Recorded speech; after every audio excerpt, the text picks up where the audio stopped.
ទឹកឡាកញ្ចាស់បងប្អូនគ្នាជាមួយនឹង plus 1 Tribit plus 1 កាត់ពីខ្ញុំបានឡាកញ្ចាស់បងប្អូនគ្នាបើសិនតែមានឆ្កូតឆ្កៀលតិចគៀននេះបងប្អូនគ្នាបាទហើយខ្ញុំលក់តែ80ទេបងប្អូនគ្នាអត់តន់ជួសចូលទេបងប្អូនគ្នាខ្ញុំគ្រាន់តែប្រើថែបាទ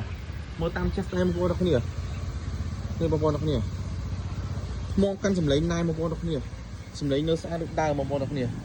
បាទលាក់ដីបន្តិចទេឆ្កឹះចេញទៅបាត់ហើយអូខេនេះវាឆ្កូតតិចបងប្អូនគ្នានេះអញ្ចឹងណាបងប្អូនគ្នានេះចឹងណានេះអញ្ចឹងណាបងប្អូនគ្នាអញ្ចឹងឆ្កូតតិចតែ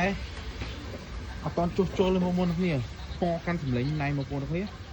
បាទហើយខ្ញុំលក់តែ80ទេលក់កំពីផ្សារឲ្យបងប្អូនបាទនៅណៃមែនតើហើយសម្លេងអានេះធ្ងន់ណាស់បងប្អូនគ្នាអ្នកដែលធ្លាប់ប្រើ plus 1ដឹងអានេះចង់អែមជាង plus 2ទៀតបងប្អូនគ្នាសម្លេងវាអត់កងួរទេលះបិទច្បាស់ណាស់បាទអែមមានភ្លើងបងប្អូនគ្នា yes យោអីអែមម៉េះបាទបងប្អូនគ្នាតើការ plus 1ឲ្យតាក់តងមកបងប្អូនគ្នា